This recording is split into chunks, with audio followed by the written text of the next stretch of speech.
This is Trend Following Radio, where great thinking comes alive. Nobel Prize winners, legendary traders, best-selling authors, and the pros that know what drive us irrational human beings.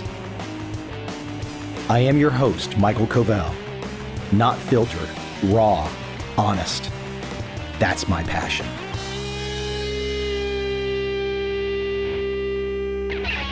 My guest today is an entrepreneurial legend, Nolan Bushnell. Nolan founded Atari, Chuck E. Cheese, and 20 other companies.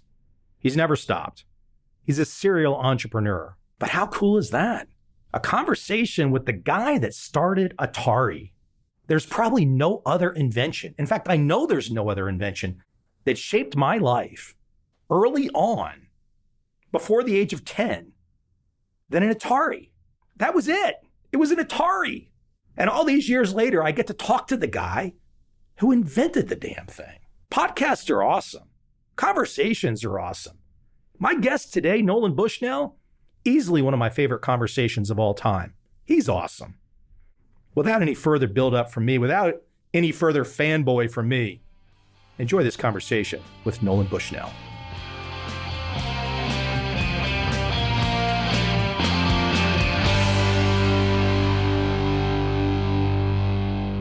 Do you feel like when you look back on your life, some grand plan, or were you just a guy that was kind of the Bayesian step, and just follow along? I think my life has been a series of happy accidents that were not really planned a priori. For example, I was probably the only electrical engineer that put himself through college working in an amusement park and then at a university that had one of the very earliest video screens connected to a big computer. And I played a game on it, written by an MIT student, and thought to myself, gee, if I had this at my amusement park, it'd make money. Then you divide 3 minutes for a quarter into $1 million computer, and math doesn't work. But graduated, went to work in Silicon Valley, got good digital skills, and one day I said, I think I can make that cheap. I did, and it did. And therefore the video game. I guess I want you to talk a little bit about yourself, the decision making. A lot of people can make those observations at that time. There had to be somebody kind of leading the pack. Look, as a Gen X guy, 1977, 78, I can still remember the room. I can remember the TV. You've got a whole generation of guys, essentially, that grew up on the 2600. I guess what I want to drive at is for you to make those observations at that time, to start to connect those dots. What was different about you? Did you have friends and family that were thinking like that, or was it just something in you? I'd always been a tinker. I was a ham radio operator when I was 10 years old, and I made money repairing TVs as an 11 and 12-year-old. That's pretty advanced, though, as a 10-year-old. Well, I think there's a little bit of Carney in me because it actually wasn't that hard. All you had to do is figure out which tube was going out, and you change the tube. It wasn't rocket science. It was more balls than talent. I have the word balls written here on my notes after preparing for you. I thought, okay, balls is the word that describes this guy. I really have asked myself the question, are entrepreneurs made or are they born? And I don't know. I think maybe I was born because I started out at a very young age figuring out that if you take a job, somebody is paying you a salary, that means that they're making more money than you are. So if you can go direct to your customer, that's a better way. And it's kind of been part of my mantra ever since. So at such a young age, repairing TVs, having this entrepreneurial bent, thinking perhaps you were born with it, there really weren't friends, family influences that were pushing you. It was just you, the curious kid, the whimsical kid, interested, diving in. That was the drive? I think it was a lot of that. I mean, my dad was an entrepreneur. He owned his own construction company. I mean, he worked for himself. That's a pattern that seemed normal to me. I think curious is a very good way to describe me all my life. I've tried to understand the nature of the world. I've always had a scientific, technical bent. It served me well. I've always liked games. Like I was avid chess player as a young man. I actually played on the university chess team. I think the combination of kind of viewing life as a game, figuring out what the rules are, and then figuring out the meta rules, where you not only figure out the game, but you figure out how to break the game. I'm going to take you around a lot of different topics. There's a big picture way of being that I think you can elaborate on that I've seen you talk about. The idea of the flow state, getting into the zone. I don't think people necessarily think about this a lot. Maybe they think of Michael Jordan. They don't necessarily think of Nolan Bushnell. You had to put yourself into a frame of mind of intense focus to achieve certain tasks. If you're going to take on this task, whatever the task, and we'll talk about some of the things in your life, you didn't have time to just go play games, eat dinner. I mean, it was an intense focus. You loved being in that place. I do. And actually, as a kid, when I get focused on something, bombs could go off around me and I wouldn't notice. And it used to irritate my mother and my sisters, and later on, my kids. Daddy, come on. That's part of the magic. For other people to understand that one of the reasons, perhaps the biggest reason, that you've had so much interesting successes in your life is that you could do that. I think it helps. No question about it. I mean, I like to ask people, how many all-nighters have you spent in your life on a project? A lot of people look at you like you're crazy. An all-nighter? I can think of maybe 100 that I've spent, where just 24 hours was not quite enough time. You mentioned being back in school, seeing some of the early video games. If my dates are right here, in 1969, even though I don't think it was necessarily a profitable venture, in 1969, you had a computer space game, 3 million in sales. This is a long time ago. You set the direction and went that direction. When did you first know deep in your bones, even if you were not yet there, when did you know deep in your bones that myself, Nolan, I've got a chance to be at the tip of this spear. I've got a chance to be the guy that leads this nascent new industry. When did you know that you had a chance? Probably late 1968. In fact, it was Thanksgiving weekend. I, at that point, had an epiphany of how to build a video game out of discrete MSI. I had it running by Christmas. In my life, writing some books and doing some interesting things, sometimes when you know you're doing something first, that feeling helps to put you into the flow state because you just block everything out. You're just like, okay, I'm on this adventure. I'm going this way. I can't say that I had anything other than I knew this was going to work and I knew that it would make money. I just kind of knew it. Then you just solve problems, one after the other, after the other, after the other. Sometimes the problems get bigger and sometimes they get smaller. Well, it's an interesting way that you phrase it, problem after problem after problem, meaning there was a process that you had to go through to get to the outcome. People can just imagine, hey, I started Atari. I mean, maybe they could have some vision like that. You look at it, like, hold on, you don't know all the steps that went into that to get there. Remember, Atari started before venture capital was a thing. In some ways, I think getting the video game going was easier than figuring out a way to build a company with no money. I mean, I was chasing cash flow. The first 3 years of Atari, it was a cash flow chasing construct because when you build a growing company, you never have enough cash. You're buying furniture from Repo Depot. You don't have a sign because you're spending money that you don't need. It was a chase. You say no VC before Atari. Today, kids, they've got an idea, all kinds of money is thrown at them. When can you recall that your peers in Silicon Valley starting other ventures started to get VC? I don't know the answer. I'm just curious. We got VC money 3 years after Atari started. I think I was Sequoia's first investment. The real start of Silicon Valley venture capital was a guy named Arthur Rock, who basically funded Intel. Bob Noyce and those guys, they were all working at Fairchild. And Fairchild was they had no shares. They were just wage slaves. And they thought they had something. And they all took a leap and left Fairchild and started Intel. When you're talking to perhaps young people today, What are some of the lessons that you can still give people that really resonate? How do you look back now? You're a guy that started 20 plus companies. Atari was an early start, but you never stopped.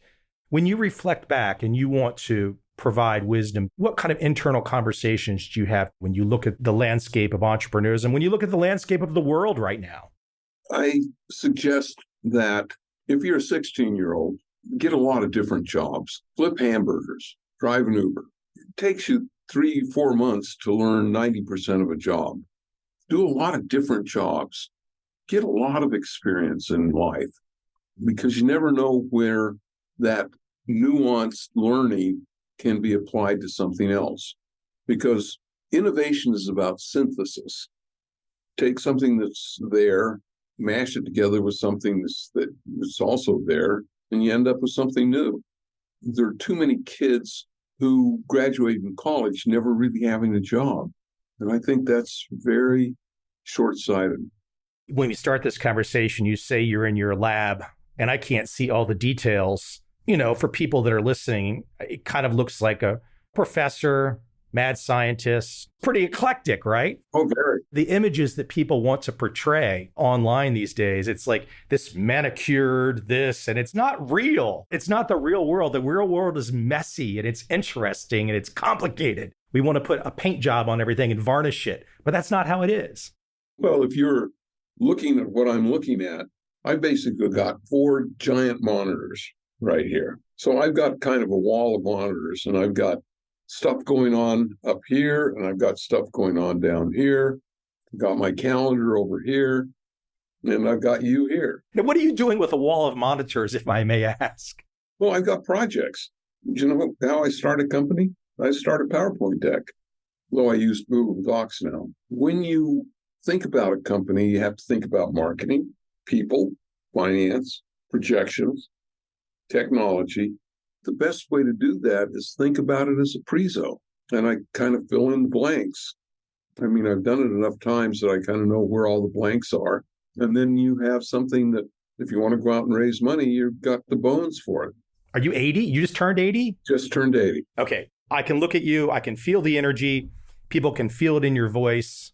People are listening. They might sound, that guy sounds like 40 years old or something. The typical mantra is, go retire and sit around and whatever. Obviously, that's not your cup of tea. For those people that want to think like that, give them the other side about why you go. Well, I like statistics. And the act of retirement shortens your life by 7 years. Been shown over and over and over again.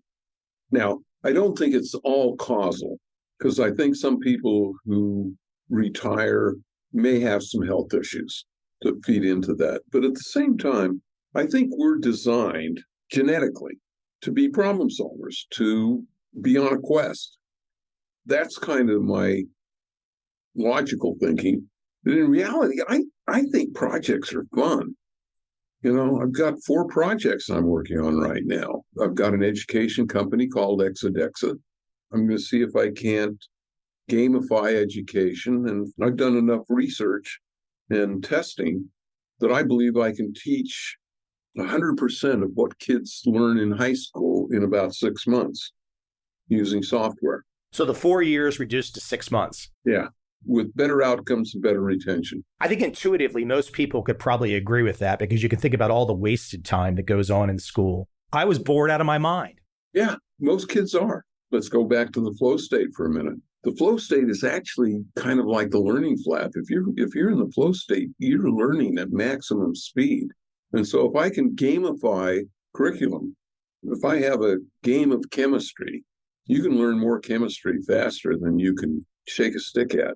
I'll share with you a story. This goes back some time. My nephew is currently playing football at the University of Virginia, but I can remember when he was a 3-year-old boy, he was mastering Mario Brothers on the first Nintendo. He was going to YouTube and watching assorted videos to show him the hacks. He was 3 years old, completely zoned in, mastering it, using YouTube. We walk in, he's watching YouTube. There's some guy drinking beer, cussing. My 3-year-old nephew is learning how to play the video game from that.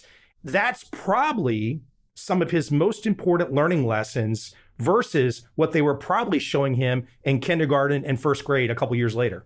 No question about it. My youngest son, Wyatt, I have a great picture of him with a bottle in his left hand, a pacifier in his mouth, and a diaper, mouse in his right hand, totally focused on the screen.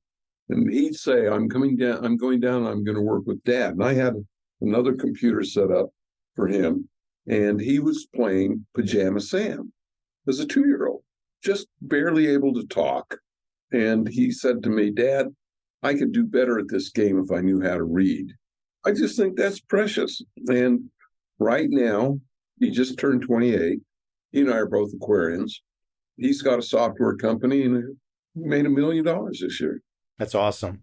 I could think back, so 77, 78, I would have been 9 or 10 when I played the 2600 for the first time. For my life, if I look back on my life, I don't think there was anything more important than learning how to master the games that kept coming out on the 2600. Yeah. The most important thing was to figure out those games.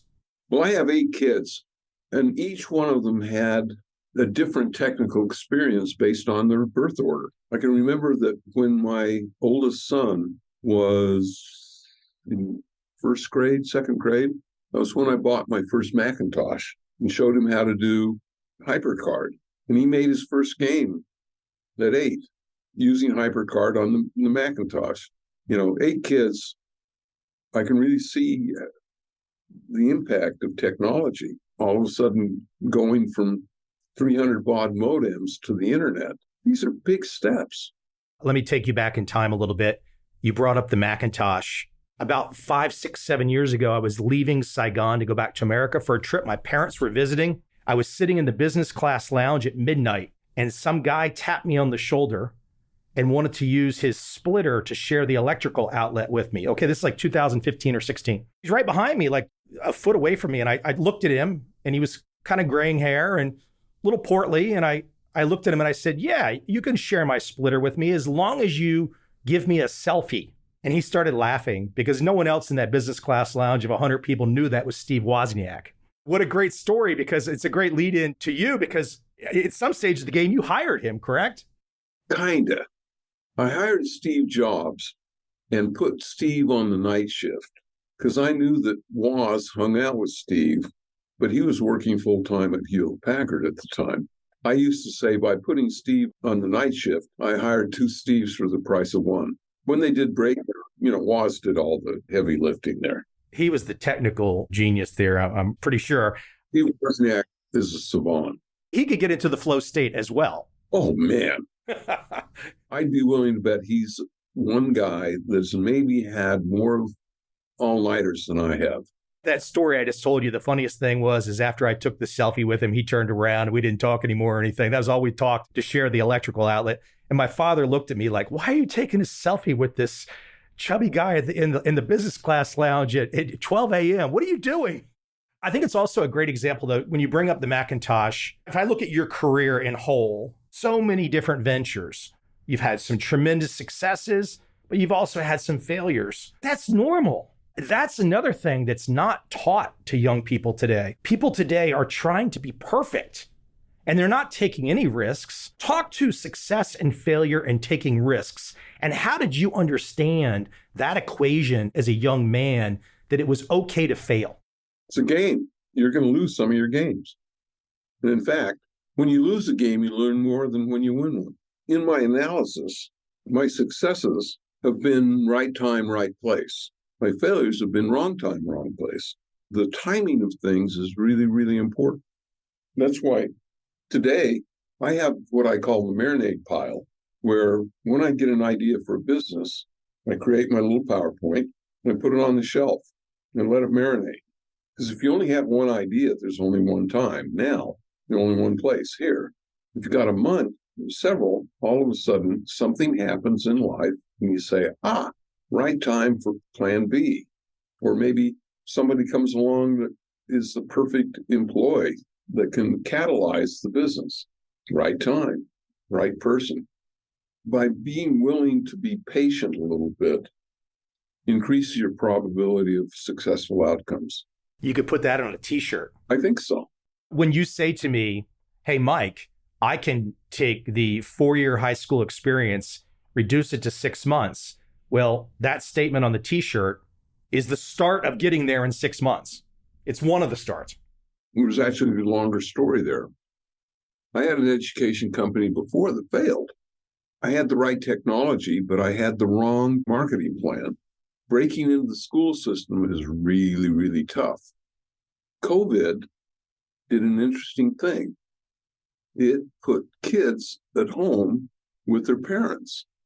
All of a sudden, the parents started to see what the kids were actually learning and not learning.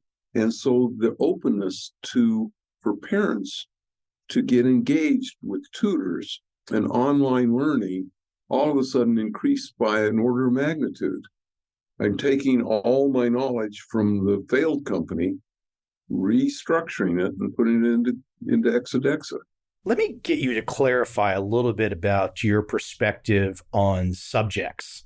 I'm sure this could be thought of as controversial. It's not really intended that way. If I'm analyzing a guy like you and I'm studying you and I'm looking at your life, okay, here's computer science, here's math, here's entrepreneurism, marketing, sales. That stuff's not really controversial.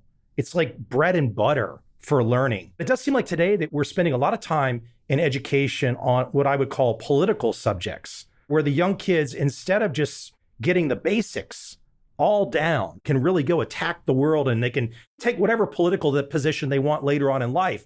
It seems like we're turning education into something where instead of creating more Nolans, we're creating kids that are memorizing assorted philosophies from whatever group. I think a good word for it would be propagandized. Yeah, I think that public education in America is very off track. And I see that as a really good opportunity because the world is full of smart people and fools. You're never going to get rid of fools, but there are enough smart people that want to do better for their kids, who get past all the baloney that becomes popular, fashionable, and whimsical. That's enough. You can never build a business that caters to everybody. The height of Atari, we probably only had a market penetration of 20, 30%. Hey, when you reflect, as you bring up Atari, when you reflect on the path of video games over the last 50 years, back in the day when you were playing Pong or Breakout or Super Breakout or whatever, I didn't think to myself, oh, this is too basic. It was fun. Everyone loved these things. We reached a stage, I think, somewhere in the 90s or early 2000s where things became really blood and guts, a real transition. It lost me. Like, I had fun with the Nintendo games. I had fun with those as an adult, playing those Mario Brothers games. But then things shifted, and I was like, well, that's not very interesting to me anymore. Well, yes and no. What happened is you cannot talk about the video game business. They're video game businesses. And at the time that it was going blood and guts, there was also Candy Crush and puzzle games and things that you could play on your cell phone. There was a bifurcation, trifurcation. There was a split of things that some were puzzle-based, some were action-based, some were conflict-based. Choose your poison. Each of those kind of represented a different business, different philosophy, different monetization strategy. And that's okay. Not everybody likes rom-coms in the theater. You know, I just rewatched Twin Towers and Return of the King, which was just a great movie, and it still is. Does my wife like it? No, not at all. Taste is fun. And long live the difference. I think another thing that I find interesting about you, especially now, because maybe you didn't feel this when you were younger, but there is a certain endurance to you, Nolan, the entrepreneur. There's a certain endurance. Was that early successes that kept snowballing into other ventures and just keep going? Speak to the looking back on life and looking forward to this idea of endurance, because it sure seems like you have it. I think I've always had it. This has actually been a question that I've been asking is curiosity made or born? Somebody who's not curious, can you, through a series of actions, Can you teach them to be curious? Or is it a state of being? I don't know. I'd say that my first driver is curiosity more than anything else. I just kind of like to see how things work out. Would you put skeptical as a synonym for curiosity, or do you see them as different? Very different. I think that there's optimism, there's self-confidence. Self-confidence, definitely, you can build. Success breeds self-confidence. Curiosity is something that is, if you have it, I think it's quite durable. It's fun, too. Oh, no question about it. Fun has been a huge driver for you. No question about it. And humor. If I can't turn things into a joke, I consider myself a failure. Yuck it up. And all my kids, they talk about dad jokes all the time. I want to take it back to something that you brought up, the idea of education going from 4 years to 6 months. We don't have all the time in the world to get into the nitty gritty, but give people a breakdown of how, big picture wise, you get from 4 years of high school to 6 months, and you pack the same or better educational content into that 6 months. How do you do that? With BrainRush, we had a series of lessons that are interactive, put you in the flow state, and taught Spanish vocabulary. It was tested in a Philadelphia school. They had 4 Spanish 1 classes, 2 of which used our software for basically 20 minutes, 3 days a week. So it wasn't a big part of the Spanish 1 curriculum. 2 of the classes didn't. When it came to Spanish 2, they could not mix the classes that used my software with the classes that didn't, because my kids had a working vocabulary of 2,000 words, and the kids that didn't use my software had a working vocabulary of 150 words. At the root level, the opportunity you see is when you analyze public education is from the ground up. It hasn't changed, it hasn't deviated, it hasn't improved for all these years. My personal opinion, when I look at public education, to me, it seems like an institution that perhaps first and foremost is about creating jobs for the teachers and the administrators versus getting the students educated. No question about it. At a cocktail party, you'll get in conversations about education, and somebody will say, why don't we pay the teachers more? And then I say, why don't we give bonuses to the good teachers? Well, teachers unions don't like bonuses. They don't like outcome driven. But more than that, let's do shop floor analysis. State of California spends approximately $11,000 per high school student per year. The average high school class is 32 kids. For the ease of math, that says that that classroom, that class of kids, has a budget of $350,000 a year. Now, I know that the rent's free because those are bond issues. That's on a different scale. We know the teacher makes $60,000 a year.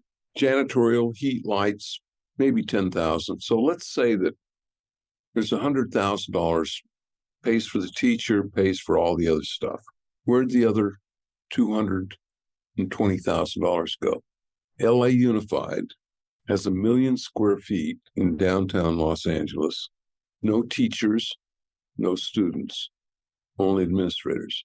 We could find this across other areas of American life, but it's sad that whereas I'm having a conversation with a guy, who is like, hey, I'm going to have to kill it to eat it. I'm going to take this risk. I'm going to take this chance. I don't have the security. The idea that we just have these systems that we're pretending are about educating kids and it's just about jobs is just, I salute you for taking shots at the system, for trying to improve it. Well, one of the things I'm going to do is I'm going to create some competition to you because the nature of the world, kids need to have full-time babysitters all day while their parents are at work. So even though I can teach kids so much faster, what does that really mean? I'm going to teach them more. They're going to know how to write a play. They're going to act in it. They're going to have their own podcast. If they're in English, they're going to have to write a paper and then put it on Amazon and see if they can sell a short story. Well, the interesting part you just said there, see if they can sell a short story, because when it comes to life, Not necessarily everyone experiences this. I've had the chance to experience it and I love it. But when you can create something and you get compensated for it, the bond that happens, Oh, yeah. it can't be broken. I've also written a book called The Future of Education, along with a PhD in education. I've got a whole manifesto and process of what I think I can turn schools into. Full labs, experiments. Everybody who graduates from my high school will know how to program a software. They'll be able to do an iPhone app. They'll be able to do a podcast. They'll be able to interview people. They'll be able to debate intelligently. They'll be able to write coherently. They'll be able to create an experiment in electronics, in chemistry, in physics. They're going to have a full grasp of accounting principles, not just balance the checkbook. They need to know what the difference between a balance sheet and a cash flow statement is. Economics. When I talk to kids today who are 17 years old about economics, it's frighteningly silly. They don't know how the government works. They don't know how taxation works. They don't even think about taxation. They don't understand Social Security. All of this is life skills. They should at least know a lot of the things about that at the ripe age of 17, 18. I think if you had most parents listening to you, and you're not the only man that can say what you're saying, but you're saying it on this podcast, but you've got other peers out there. I would back things you're saying for sure. If parents allowed themselves to hear this kind of a message versus just assuming that the typical public school is going to do the job, if they allowed themselves to hear your message, I think a significant number, well over 50%, would side with the direction that you're pushing versus the direction that's producing administrators and all these jobs, stuff that doesn't tie to their kids' future happiness and success. Maybe. Here's the conundrum. The best thing you can do is an existence proof. Theoretical converts some people, not as many as you think. Early adopters, the point of the spear, it's lonely up there. You can postulate, and then as you get closer and closer to backing up with empirical evidence, that's when you start the groundswell. A lot of people know things are broken. There's not a lot of people who are saying this is how I'm going to fix it. That's the whole bigger problem. Do you want to know one of the things that just boils my goat? Student debt. If you think high school at $11,000 per student is too much, try $70,000 a year. They're not spending as much time in class in college as they are in high school. Student debt is the closest thing to child abuse that I've ever seen. Inducing kids to take on debt for a degree that is marginally valuable is criminal. What's really interesting about that point is I escaped, look at the word I used, I escaped college and grad school by 1994, and I had no debt. I went to good schools, whatever, but I had no debt. What you're talking about is something that's unfolded, frankly, in the last 27 to 28 years. It emboldened the universities to start jacking up prices because all of a sudden, normal market factors no longer accounted. And there was this feeling that a college degree was good enough to pave the way. I mean, if you talk to any Starbucks barista, most of them college graduates because they got junk degrees and they got student debt. The number of degrees that are just trash right now are just monumental. And it's part of this political thing. There's a lot of waste and a wasted life. What that means to a lot of kids, they're delaying getting married. They're delaying buying a house. There's a whole pernicious cycle that's generated by the very people that should be having children and raising a family and having a good life. It's stopped because all of a sudden they've got this crushing load on their back. Not to say if you got $200,000 in debt, it's kind of harder to start a business, to be an entrepreneur. The funny thing is, too, is the promise, the quote propaganda that's been thrown upon the kids is you need to have this debt to go get a regular job. You clearly don't need this debt to try to become the next Nolan Bushnell. You don't need that debt to do that. It's a mindset issue where people have been convinced they need this to even start their life. And they're starting their life with, as you say, $250,000 worth of debt. Yeah. One last thing I wanted to bring up. We talked about Macintosh. You talked about Apple briefly. You had a chance back in the day to make an investment in Apple. And it's kind of a famous story. You know, you kind of joke about it a little bit. When I'm not crying. When you're not crying. Speak to that, because people might hear that and they think that was just an awful decision. Okay, in hindsight, when you're a guy that's making decisions, making choices, not everything's going to work out. You've got this interesting life where a couple guys that helped you on some of your early games, started this crazy company. So that's crazy outlier. Sometimes you make the best decision you can. That's the way life unfolds. But speak to that issue. The story is I was offered a third of Apple Computer for $50,000, which I turned down. There were 3 mitigating factors. Even though I'd sold Atari, we were working on our own personal computer, and I was still chairman of Atari at the time.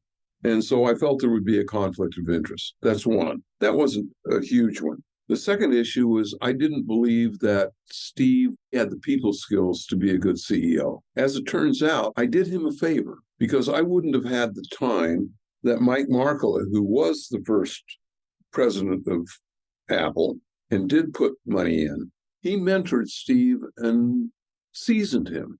I wouldn't have done that, wouldn't have had the time. And so in some ways, I think I might have saved Apple by not investing.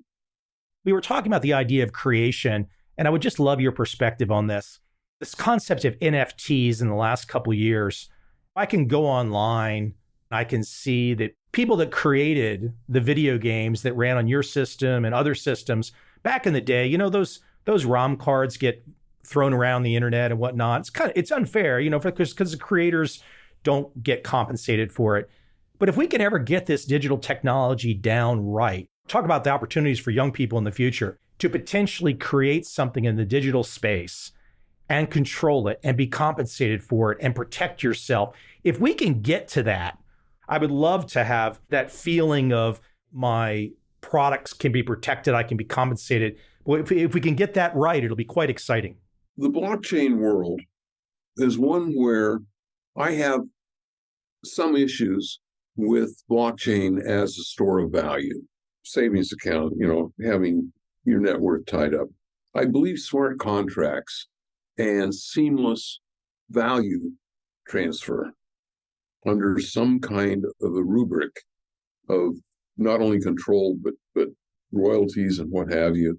I can't think of anything better than the crypto world. I personally believe that proof of work economics will fail long term. Proof of stake has not been proven to be secure at this point. I think it will be. And I think proof of stake will save it. But I don't believe the proof of work is long term possible. The cost of subsequent Bitcoin mining, it's a little bit of a Ponzi scheme. The minute it costs more in energy than you get from the tokens that you mine, the wheels come off. But it doesn't even have to get there. It just has to get to the point where it looks like it's going to, and the wheels come off. And we're closer than you think. As we wind down, I got to give a shout out to Brad Rotter for introducing us. One of my books was about this famous Chicago trader back in the day. Brad was the first investor in this particular trader. He's touched so many different areas. I don't know how he gets around so much. Brad and I have hung out a lot. The family farm, it's kind of like the Bohemian Grove. We've gone there a few times, and I think he's just a terrific human being and smart as a whip, prescient in many ways. I feel fortunate to have had a chance to know him. Nolan, great stuff. I got to tell you, I would love to see your book on education in the future. If you would like to potentially reappear to talk only education after I have done my deep dive to know where you're coming from on education, I think I already have a general idea, and I think we're on the same page. If you do have an interest in the future, you're always welcome to come on and talk that subject, because I can tell it's near and dear to you. It really is. I've got another one, though. I've designed a new arcade. The arcade business kind of went out of fashion when home games were equivalent to what you could play at the arcade. The arcade business kind of went away and devolved into games that give tickets called redemption. I've got an arcade that's full of games that you can't play at home. Some new fun stuff that I think will be very interesting. Hope to have the first one open in June. Everyone that knows how you pursue things, unexpected advances and cool stuff, I'm sure everybody is curious to see what will happen. Well, got to keep trying. Is there a particular website that you give out to share with people about what you're up to right now? I kind of like to wait until things are, I call them three-quarter ass instead of just half-ass. Well, that is a perfect ending point. They'll have to wait till we get to the three-quarter ass versus the current half-ass. Right, exactly. I appreciate you coming on. Thank you for your time. Cool stuff. Again, you're welcome anytime to talk anything. Let's do another one in 6 months or a year, no matter what. Sounds good. Okay, be good.